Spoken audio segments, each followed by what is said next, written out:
Welcome back. It's been a long 2 weeks.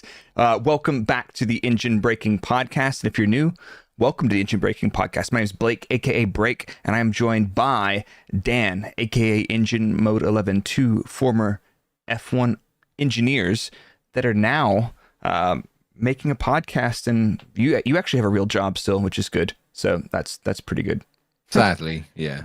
Okay, fair enough.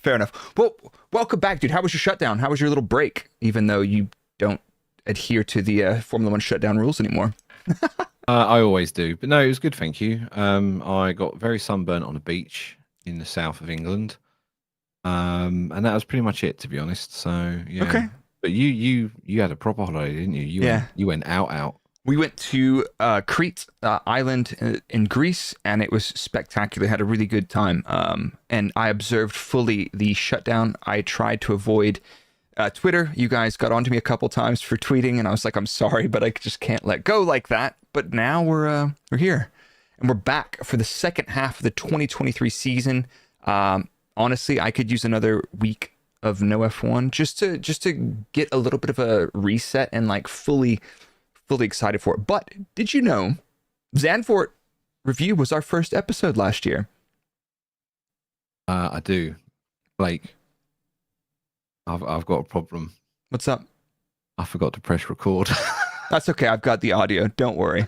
We're professionals here, ladies and gentlemen. You know, whenever you change something new, and if anybody's wondering the context, we, if you're listening to this on audio platforms now, we have just moved the podcast over to live recording on YouTube. So if you want to get involved in the live stream and have a chat with everybody else, meanwhile hanging out with us and Dan forgetting to hit the record button, classic. Get involved. Check out Engine Braking on YouTube, and if you're not, follow us everywhere else. And yeah, we'll keep you informed. But yeah, Zandvoort was our first episode last year, and it's been a full Formula One revolution around the sun.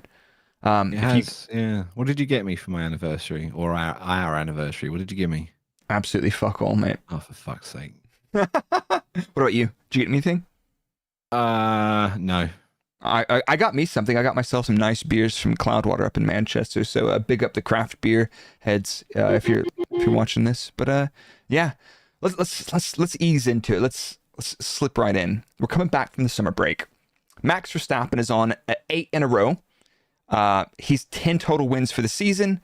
He's leading the Constructors' Championship on his own, and Red Bull have more than double the points of Mercedes right now. What? Did you know, rewind to the start of the season? Did you ever think that would happen? No. I would never have said they would have been as dominant as they have been. I would have expected them to be less dominant in this, honestly. Yeah, for sure. And, we're now at risk of Sebastian Vettel's 9 in a row being matched this weekend coming, man. Yeah. Oh, someone in the chat has come up with this interesting stat saying we might have to go back and look at this. Red Bull have only lost a single race since the podcast started. That's wild if true. The only one that can be is George Russell in Brazil when I shaved. Blimey. Dude, there's no way. All right, we'll check this in a second. That's crazy if that's true. Yeah, Red Bull have got all of them this season, so you know what? Big ups to that. That's big man. Fuck. Big W's. So if there. anyone listening to the podcast doesn't like Red Bull, I'm sorry. It seems we need to shut down the podcast to bring back competition in F1. Listen, we don't make up the rules. This is just science. So if you're wondering about science, we do a bit of that here. Yeah, the bigger sort of conspiracy is that Red Bull started winning championships after me and you left. Yeah, but then we started a podcast and they've been dominant. Or yeah, what they take with one hand, they give with the other. Exactly. But let's get into the news, shall we? Are you ready to hop into the news? Because we haven't had any races, so we've got something to fill our boots with for the next 45 minutes. I keep saying that's me extrapolating, thinking we'll make it under an hour-long episode. We're not going to. You don't even bother trying to measure this stuff anymore. No, it's immeasurable. It's inevitable. Yeah. So talk to me. Let's start with everybody's favorite thing, because we talk about it every couple of months, even though it's never happened yet. Vegas. What's happening, Goose? Viva Las Vegas. Wait, are you gonna wear Are you gonna wear an Elvis costume for the Vegas review? Yeah, why not? I'll do it. Okay. I'm not above that. You got We, this. we already know I'm not above things like that. So yeah, You can send it. absolutely, I'll do it. And maybe I'll even give you a little video link from outside the Red Bull factory. Ooh. Ooh. Um, so yes, sorry, Vegas. Apart from me dressing up, there was this controversial plan. I think. Do you remember? It was like they were trying to charge F1 were trying to charge clubs and restaurants like millions Yeah. of dollars in licensing fees, and if they didn't, they were going to basically put up loads of like the advertisement hoardings up to block their view. Do you remember all this nonsense? Yeah. It's like you guys haven't paid us. You guys think you're getting in on this for free? No. Yeah, No. well, F1 have lost their nerve and they've bottled it, and they've now dropped it down to a mere $50,000 per venue. And if you're wondering what that $50,000 per venue gets you, basically it's we promise we won't block your restaurant's view with a giant sign, and they get a direct TV feed of the race. Imagine Absolutely that. 100% worth it. Yeah, exactly. It's like, sorry. I'm just like, it's like, but I wonder what's gonna happen to these venues in terms of their revenue during the Grand Prix. Is it going to be bonkers or not? I feel like it might be a little bit of a bonkers week, but I don't know anything about Vegas. Is Vegas bonkers every week? They must have some sort of positive effect, because you get all of the big boxing matches and fights and things like that in Vegas, didn't you? And I think Yeah. they just want to attract the high net worth degenerates that like to gamble, and who doesn't like a little gamble now and again? Exactly. You know, I was like, you know what I'm gonna do? I'm gonna quit my job and make no money. Sounds like a good gamble. I'm a gambling type for sure. yeah. I mean, I've gambled a lot of times and I've lost, as you could see by the fact I've got 3 children. So I was gonna ask. I was like, how's your pullout game, dude? Come on, we're no longer taking bets on that. Your kids are lovely. That's no joke. So, but anyway, we got to keep it real. So let's fast forward to another race in the North American continent, the Mexican Grand Prix. And I saw this headline the other day. I was like, get the fuck out of here. There is no way De Vries is coming back. And then it struck me. Tell us about that one. Well, it kind of makes sense, doesn't it? So apparently the rumor mill is in full swing, saying we're going to get Nick De Vries returning at the Mexico Grand Prix. But don't panic. He's going to come back as a reserve driver. No, a test and reserve driver for Red Bull and AlphaTauri for the Mexico F1 weekend. Now, apparently this is because Liam Lawson's Super Formula race clashes with the Mexico GP weekend around that time. So it does make sense. And what I didn't also realize is that apparently De Vries is still under contract with Red Bull for this season, despite his demotion. So I think unless he gets something signed and someone pays him out, then I think he's kind of in Red Bull's pocket until the end of the year. That's an absolutely wild one. How can you be like, hey, you know what? You're fired, but you're still under contract. Yeah. What is madness. that is nuts. But you know what? It makes sense. Like if Lawson's obviously busy doing Super Formula, and why not? Because he's doing such a good job out there. Yeah. But yeah, no, I thought it was wild that despite De Vries being sidelined, he's still locked up under Red Bull. That's the Helmut Marko effect. I didn't expect that. You saw Lawson had a pretty decent little ding dong there in one of those races. Ouch. And I believe I could be wrong, but there was some airborne cars in that, which was pretty spectacular. Nobody was injured, I believe. Yeah, Rory says he caused a multi-car collision, but wildly, he's still P2 in the championship, I believe, and he's still got a chance to win it. He's tied for P2. I think it's a close one. So Liam Lawson, if we don't see him in Formula One next season, that will be a bit of a shame. No? Correct. Yeah. But Correctamundo. Yeah. One of the things that I've done over the break is I have committed to cycling more. And speaking of my inspiration, Yeah. it's the Duff Man, and I'm not talking about drinking beers. It's freaking Valtteri Bottas doing a cosplay as the Duff Man. What was this? Was it SBT Hill Climb Steamboat Springs in Colorado? Fucking hell, dude. So yeah, he's just out here completing side quests. yeah, well, so his girlfriend Tiffany Cromwell's a cyclist as well, and then now he's just like cycling in mullets is his personality now, and this is not stuff for the faint of heart. This dude's seriously type B kind of fun here. But man, yeah, he's despite his mullet and his Duff Man outfit, he is still an athlete, a top athlete. But he won. Everyone will be glad to hear he won the costume competition dressed as Duff Man, and apparently the prize of which is winning your weight in beer. And because Bottas is such a mad lad, he decided to basically donate it to everyone watching.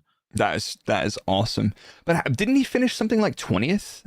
I don't know whereabouts he finished. I think he finished competitively, but there's another one. Oh my god, I'm losing my train of thought for just a minute. Sebastian Buemi's teammate used to be a Red Bull driver. Like I can see his face. Speed. No, Kiwi. Red Bull driver. Red Bull driver who was a Kiwi. Toro Rosso. Yeah. Please, I'm Here we go. Here's some trivia for you. I'm just gonna bust out some random names. Sebastian Vettel. No. Daniel Ricciardo.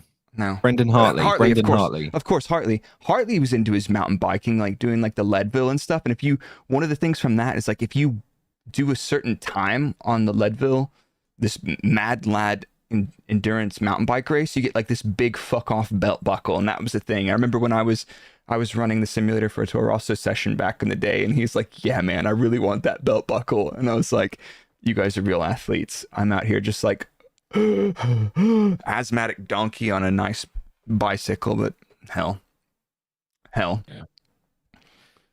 Yeah, how can we forget Brendan Hartley? He had that incredible hair.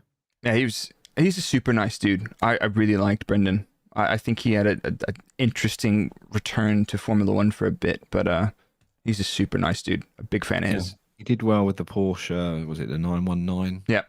Yeah, they did some bits. Did he have that? He had that massive flip at Silverstone in it, didn't he? They're one of the WEC rounds. I must have missed that. Yeah, I'm pretty sure he was in the car when the 919 flipped, and I think it was him driving at the time. And I seem to have like this weird fucking jinx on LMP cars because Alan McNeish had that massive crash at Le Mans when he was going through the Dunlop, and I was right in front of the grandstand when that happened. Oh shit! And then the next time I went to go see a WEC race, it happened again at Silverstone with Brendan Hartley. So I was like, I've never been to a race since, just for the safety of the drivers. Don't go to any more Grand Prix. You want to go to Zandvoort this weekend? Sure, yeah, let's go. All right, cool. We can go dressed as McLaren fans and would fit right in. They'd never know. Yeah, exactly. It's like, hey guys. But so this year we're jumping all over the place, but this is we're always come back to the point. We did not have the Imola race this season, and we've also got further bad news from Imola right now. And this one's a bit close to my heart, even though I didn't know that this. Tell us. Formulino, the Imola cat, has sadly passed away. He was often spotted wandering in and out of the team's garages and around the media pen, and even had his own paddock pass. So he was a bit of a legend at Imola. I can't say I ever met him, but yeah, that's sad. Like, and honestly, that really sucks because I know there's a couple people in the stream that have recently lost pets, and honestly, if anything happened to my cats, I would lose it massively. But yeah, listen. You can be working a 12-hour day or something ridiculous at a trackside. If the friendly neighborhood cat walked in, that would just make my day. I don't care how shitty of a day I've had. Just have a random pet walk into the garage and I'd be happy as Larry. So we need more circuit pets. Yep, but also racetracks are dangerous places for animals, and you got to be quite a well-seasoned animal not to be freaked out by all the sounds and weirdos and petrol and oil and tires and everything else. But rest in peace, kitty cat. Yeah.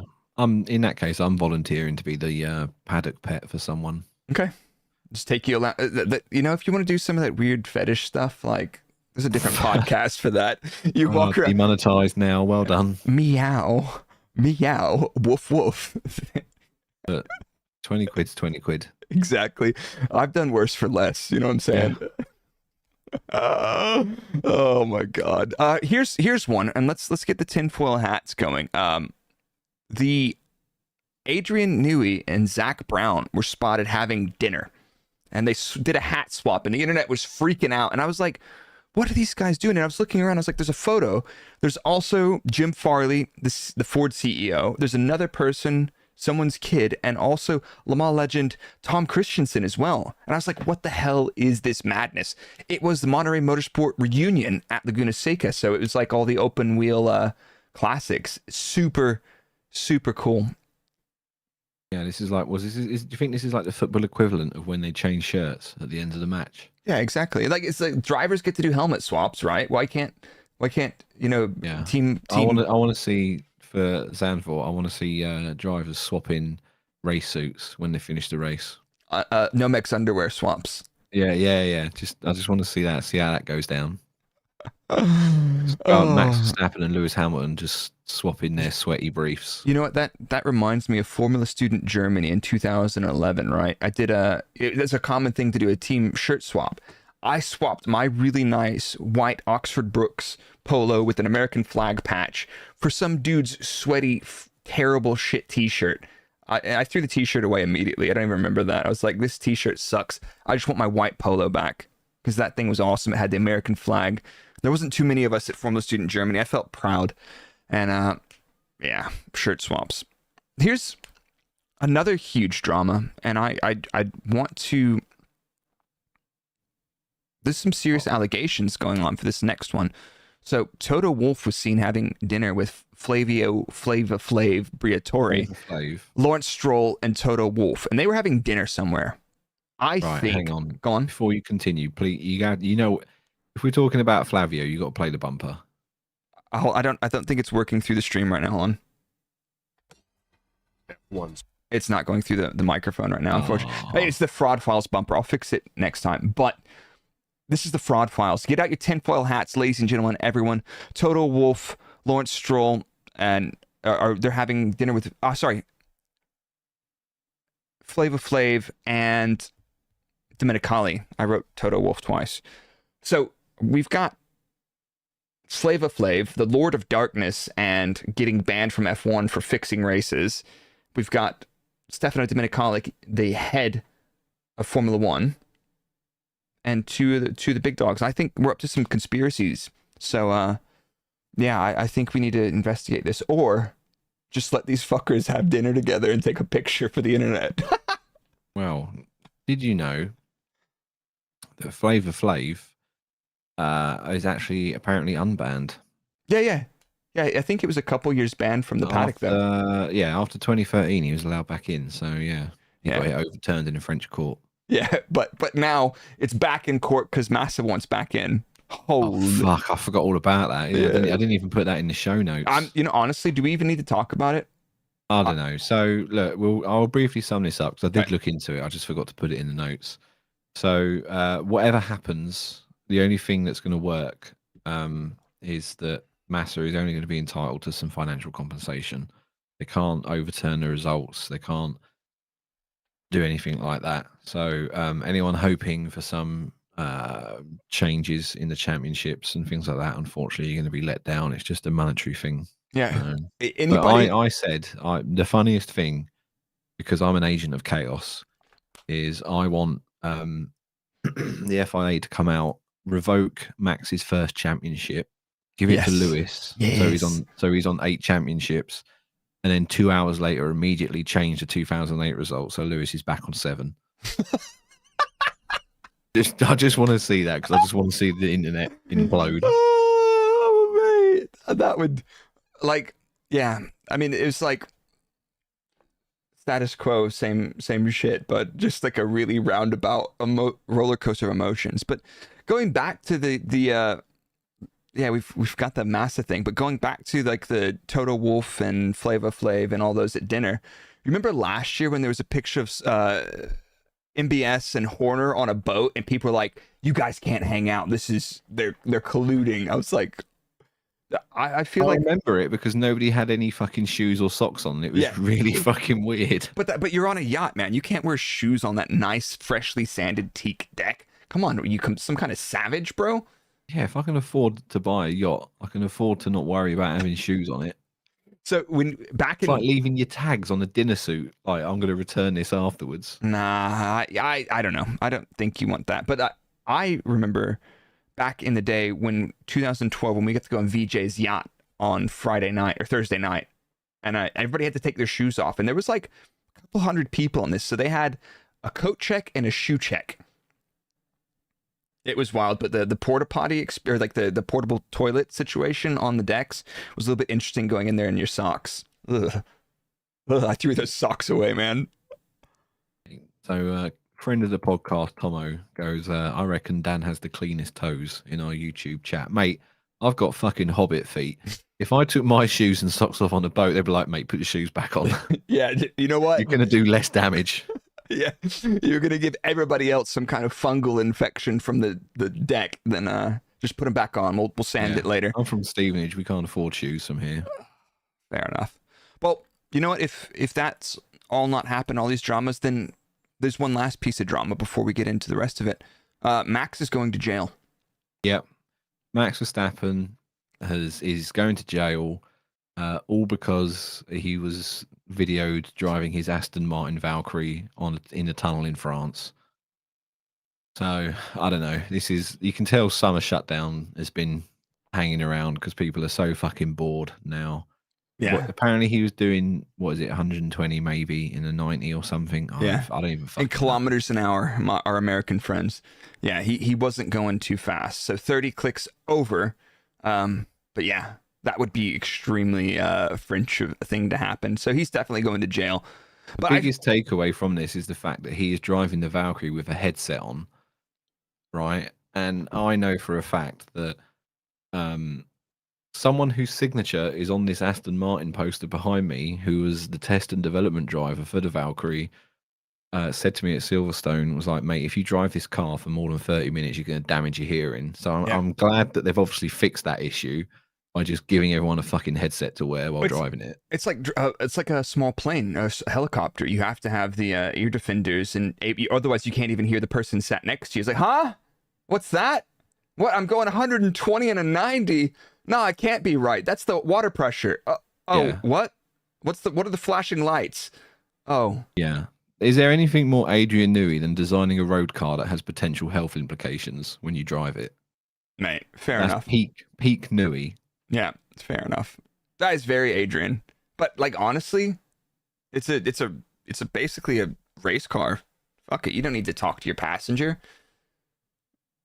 I mean, it's not a concern I have, mate. I wouldn't even be able to get in the damn thing. Those are pretty freaking racy though.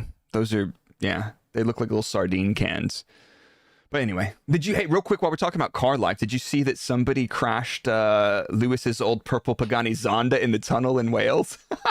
Did, yeah. Yeah, he's the 760 LH, which I really like.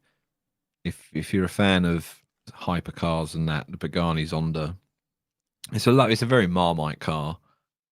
But I always loved Lewis's one, just because it was like a manual, which is quite rare to get. So. But yeah, no, it was sold on to somebody else, and I believe this was the third owner. I think it got sold on again, and he was going through a tunnel in Wales, I believe, and it just basically I think where it went from like wet to dry or something, it just lit up the rear tires in a straight line and just drove it straight into the fucking wall. And I was like, okay, cool, significant amount of damage. Well done. Yeah, definitely a talent issue. Is that not the car that Lewis crashed after leaving a nightclub as well one time? I believe so, yeah. But I don't think it was anywhere near. I think he just basically did the front bumpering on it when he did that. This is fully fucked. All the suspension, all the wheels. It's got that hella flush 12 degrees of camber set up on it where it's just tucked in like that. Yeah. He's got that race car camber set up at the moment. Oh, yeah. That's not good. So let's get into the season. We've gone through the news. It was honestly a super quiet break. No crazy drama. There's some clickbait headlines, but yeah. So what? Okay, we're here to filter out the shit Yeah, exactly. So that was and give you our own version of the shit. yeah, exactly. But you listen. All you have to do is show up, listen, or watch our podcast on YouTube, and you don't really need to read any of the clickbait dog shit headlines on the internet from those trash F1 websites. If you're here, Engine Breaking Podcast as well, do that, and you'll be fine, right? Yeah. Fine. Yeah, and a rule of thumb is that it's anything on an F1 website is bullshit. That includes BBC F1. Fuck it. That includes Formula1.com. It's all bollocks. Yep, exactly. Nonsense. So let's get into the season. We're at the halfway mark, obviously. What do we want to see? What do you want to see for the rest of the season? What's your wish list? What's your you do some weird stuff for $20 list, you know? Yeah, my weird stuff for $20 list. All you got to do is subscribe to my Only Dads for that. I want to see another team win a race, and I want it to be an underdog team. I want to see a random Fernando Alonso. I know it's weird calling him the underdog, but you know what I mean. I want to see an Alonso win. I want to see. Who else do I want to see take a win? Piastri. Yeah. I mean, I'll take a McLaren victory. But that's honestly like a Piastri win. It doesn't even sound like a crazy thing to say right now because their change of form. Let's see this weekend because I think this weekend should suit that car. I'm excited. Yeah. Oh, okay. CJ Johnson in the live stream suggesting an Albon win at Monza. I've heard that one again today. That's the second time I've heard that one today, and that would bring me very much happiness. That would bring me a lot of joy to see Alexander Albon in Monza. Because remember last year, De Vries drove his car because appendicitis. Oh yeah. Yes, I forgot about that. He basically blew up his appendix, didn't he? Yeah, you make that sound so weird. That. Yeah. What were you doing? Just a bit of whiplash and blew my appendix out, mate. Sorry. Yeah, funny how it all turns, isn't it? Because we were all like, De Vries, he's so good. And that went well. Well, like, honestly, I'm not convinced that he's not decent, but that car is difficult. Like, for the exact same thing, like last year, Daniel Ricciardo isn't that bad of a driver. It's just that car. But I don't know. Nick De Vries is not going to get another chance to prove himself in another F1 car. I don't see it happening. Danny Rick's got the years and years of experience of driving F1, so he's a bit more tuned to, let's say, take a shit box and do something with it. Yeah. Whereas, this was De Vries' first season, and funnily enough, he's struggling in a shit car. Who'd have thought it? But whatever. Yeah, fair Done enough. and dusted now. Yeah, I want to see. Go on. What's on your dirty list? My other wish list is I want to see what. You'll probably explain this better because you're the data man, but I want to see the gaps. If Red Bull, let's be honest, they're going to continue winning the races. Let's not kid ourselves here. Yep. But I want to see if that gap shrinks as the season goes on, as the ATR penalty starts to bite them. Because they were never going to be slow at the start of the season with the ATR penalty, because when they got the penalty in October, the 19 was pretty much already done and dusted and designed. So it doesn't matter. But now you're going to start to see it take effect because of the planned upgrades and things it's affected. So I just want to see if that gap shrinks. But honestly, Red Bull are smashing it. I don't see it shrinking like they've done. Here's the way I kind of think about that is their fundamental car has been so good. All they need to do is, they won't feel the same way, but all they need to do relatively is find tweaks and adjusts and move, just find a little bit of balance, a little bit of load here or there, and they'll continue to stay ahead of people. Whereas Mercedes are like, we've gone from kind of pods to full side pods, and we've still got the side impact structure. Ferrari are still hopeless. Aston Martin seem to have taken a hit, and McLaren are the only team that seem to have found a step in the right direction. But yeah, I would love to see, I agree with you. I would like to see the single lap pace and collapse a little bit, let's say, in terms of the gaps. Well, we found out from that stat earlier that if we want Red Bull to stop winning races, then we have to shut down the podcast, I'm Yeah. afraid. So, Mercedes, Ferrari, if you're listening, pay us an exorbitant amount of money and we'll delete the podcast. Yeah, done. Honestly, what's your number? What's the front wing cost? $250,000? Yeah. Mate, $250,000 to shut down the podcast. You're asking a lot there. Yeah, we need $500,000. Okay, fine. Mate, I was going to do it for 10 grand. I mean, fucking. Wait, come on. Easy. Like, honestly, what's the championship worth to them? You know?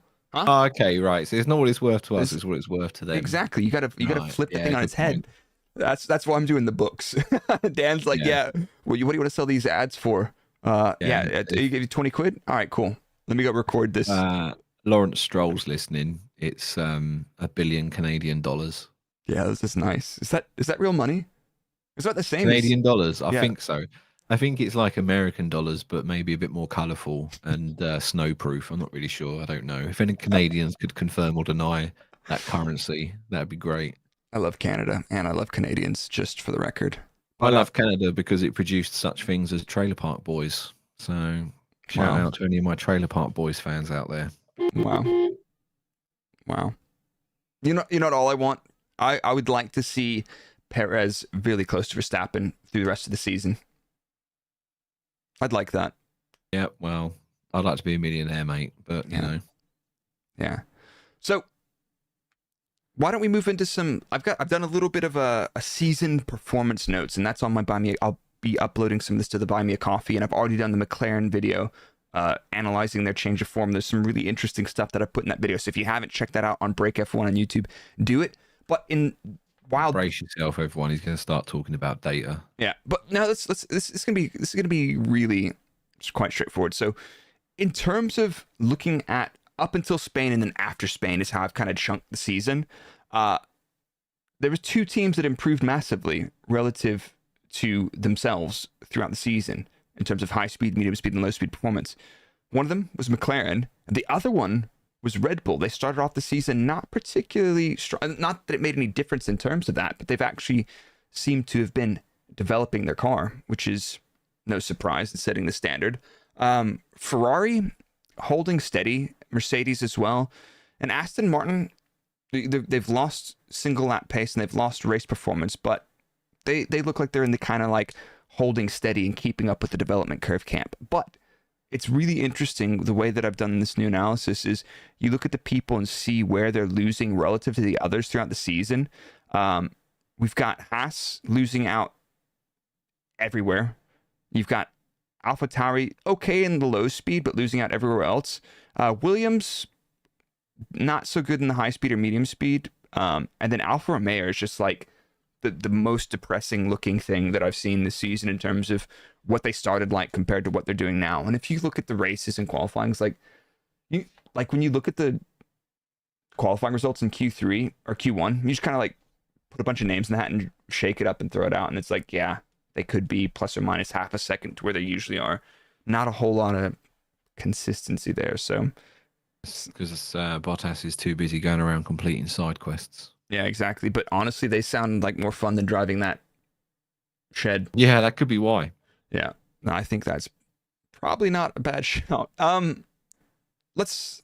You know what? I think it might be time for a little. Speaking of that, it might be time for a little word from our friends. What we say? Oh, you mean? Yes, it's that time again for a word from our sponsors, NordVPN. You know them by now. It's a product that me and Blake have used long before this podcast was even a thing, and we are very thankful for their ongoing support to the podcast and for you listeners. If you're tired of being geo-blocked on Netflix and things like that, then you need yourself NordVPN, and you can get yourself an exclusive discount off your plan and 4 months for free. All you got to do is go to nordvpn.com/engine. It's completely risk-free with Nord's 30-day money-back guarantee. So what are you doing? Come on, you've been with us for nearly a year now. If you haven't got it by now, what are you waiting for? So that's nordvpn.com/engine. Thank you. Thank you. Thanks, Nord. Welcome Yeah. back, friends. Cheers. Cheers. So, Zandvoort preview. Give me the spiel. What do we know about Zandvoort? Because it's only been back on the calendar. This is the third year that it's been back. But little trip down history, because I wasn't born in 1948. Were you? I'm not willing to confirm nor deny that Okay. statement. Okay. I'll leave it open-ended.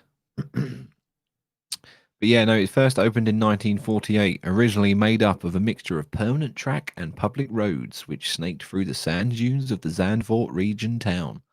Resort town. Sorry, resort town. Can't get that wrong. You know what? I didn't realize that it was basically it's on the beach. Yeah. I, so I was on another podcast this morning talking to some people. All right. Yeah, Was ya? I was, and one of them was he used to be a race car driver, a guy called Damon Hill, and he was like, yeah, like after we used to test there in the Formula 3s, we just used to go to the beach. I was like, that sounds terrible. That sounds so terrible.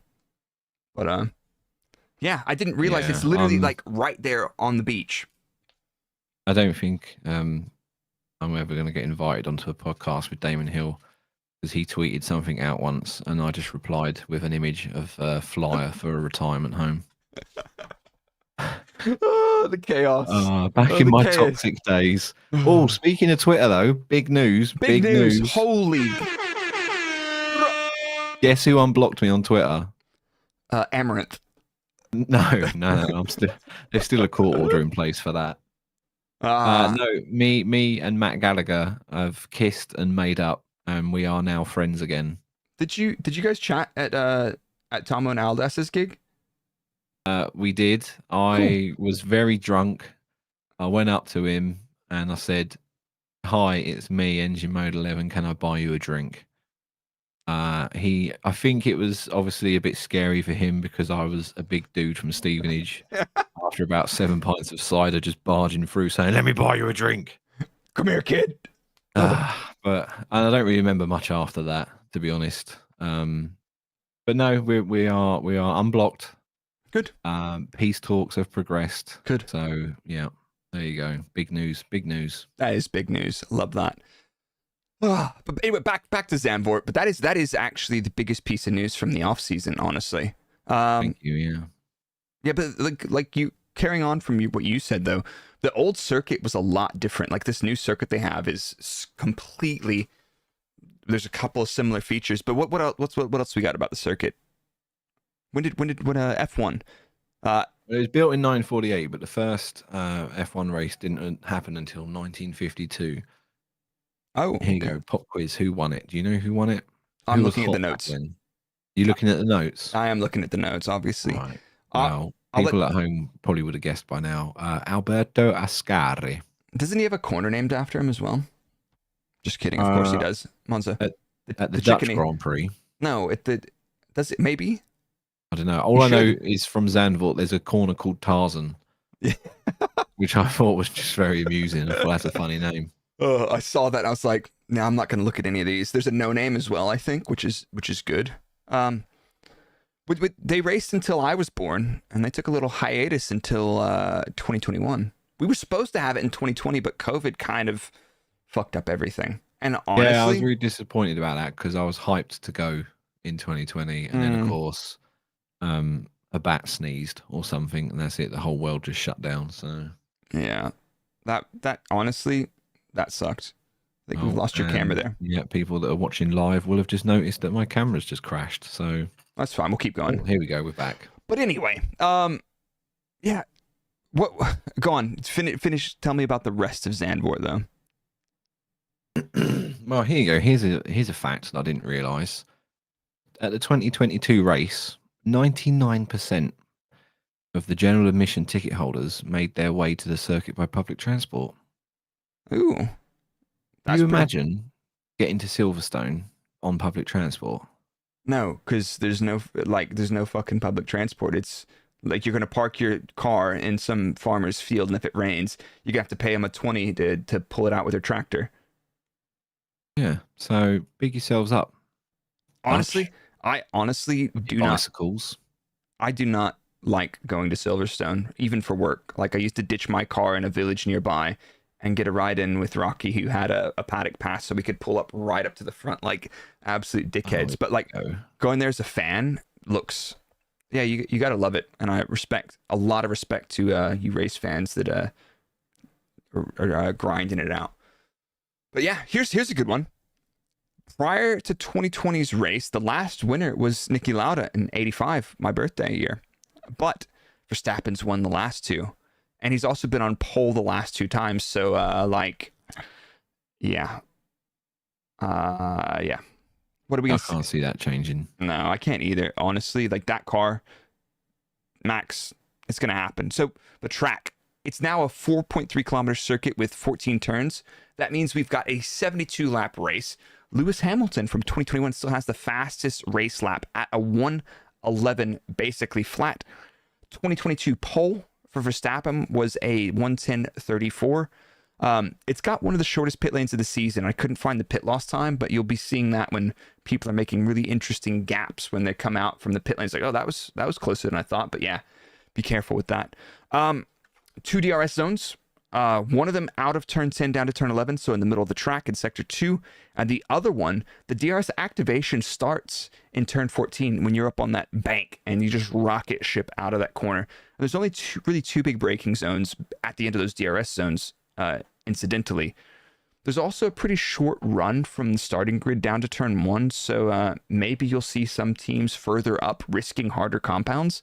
And speaking of compounds, we've got the C1, 2, and 3, which is the exact same as last year, except the C1 is one step slightly softer than last year. But like honestly, the soft tires were doing 18 laps last year, so I think the soft will be a viable tire this race. But for me, last year's race was not particularly memorable for any reason. Like I went back and watched the race highlights. I looked through my notes and I was just like, I don't remember much of this. What do you remember from it? Apart from it being our first podcast, I remember that now. That's the best part about last year's Zandvoort race. And I'm proud to say we're just as shit now as we were then. There was the Yuki Tsunoda seatbelt conspiracy. That was a good one. That was a really good one. So is that when he stopped his? I did remind myself of this one. So pit stop. Yep. Leaves the pit lane. He says the wheels are not fit. The wheels are not fit. He feels something wrong. He's like, there's a loose wheel. And he's in his car and he starts kind of like loosening his belts to get out because he's thinking he's retiring the thing. And his engineer's like, no, the wheels have been fit. We checked the video footage. We checked the torques. Everything's fine. So he goes in to resume and he comes back into the pit lane to tighten his lap belts. And then he goes back out and you hear the engineers telling him, stop on the track. And the audio messages were out of sync.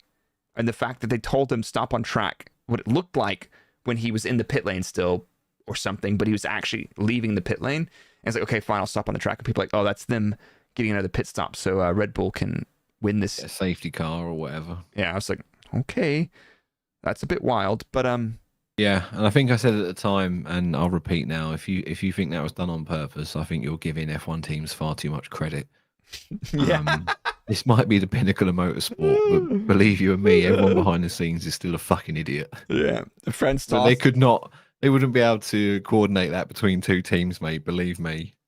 Honestly, like, yeah, seeing some of the shenanigans of like, how are you going to coordinate that? It's like, yeah, Yuki code seatbelt. He's like, oh, I should loosen them. And I was like, do you want me to stop? No, Yuki, just loosen your seatbelts.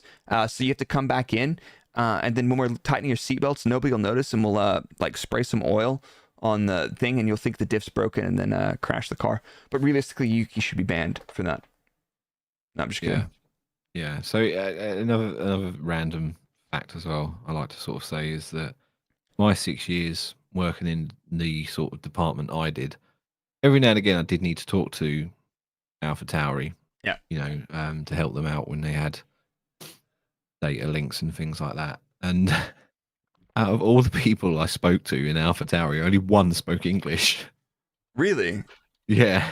I don't know if maybe you had a better experience than me, but obviously being, based in Faenza, they've obviously got a lot of Italians, and trying to coordinate things with them involved a lot of Google Translate and a lot of miscommunication. Yeah. No, the performance engineers were French, Italian, German, like they were all over the place. So that was freaking wild. Oh, can you imagine? It's like, you want me to turn it on? No, turn it off. Oh, Arrivederci. yeah. Gorlami, dude. Inglourious Bastards, such a great film. But we digress. Yeah, I went back and watched the race highlight wheel. Didn't Perez had a spin in qualifying, which denied some people some qualifying laps? I believe that was also a big conspiracy theory. Has that whole conspiracy theory died down? Are those people just bored now? That just like don't realize that another team could be better than another one, and it happens every 6 years, and it's not a conspiracy? Or are they still there shouting into the void, and I've just blocked all of them?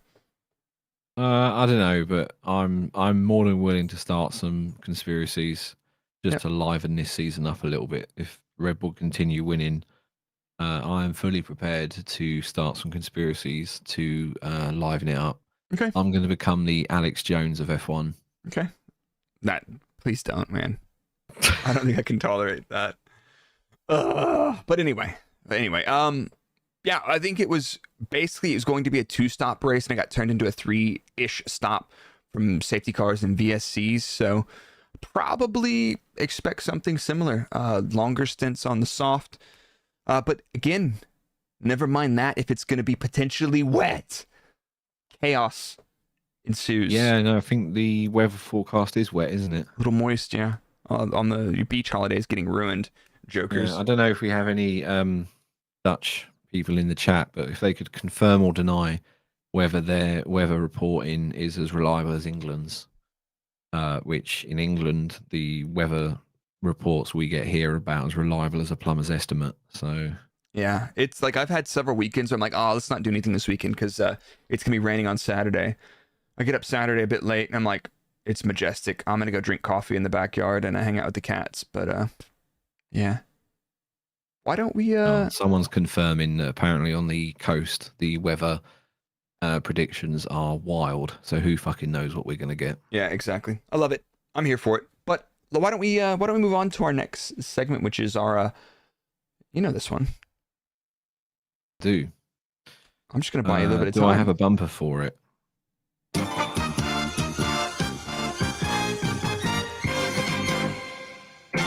Random Fandom.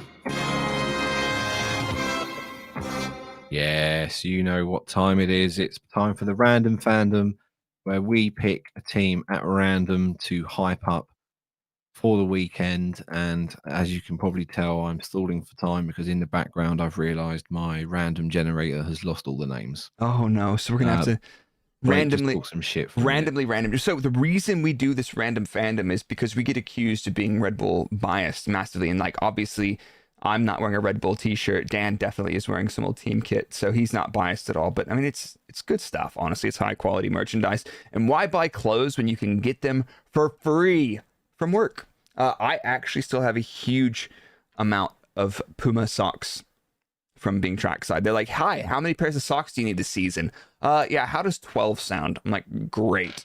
So I would basically use... I was ready about a minute ago, but honestly, I was so impressed with the shit you were talking there. I just wanted it to continue. Yeah.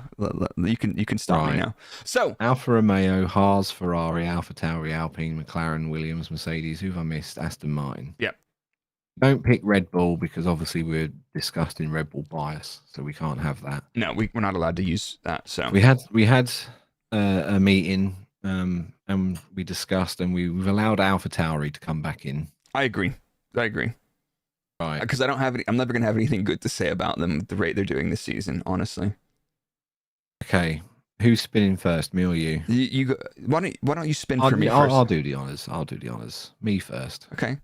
Who have we got for me? Oh, this is a good one, McLaren. Macca's? Okay. Lando and Piastri. One of them's going to win this week. Nice. Right, spin for me.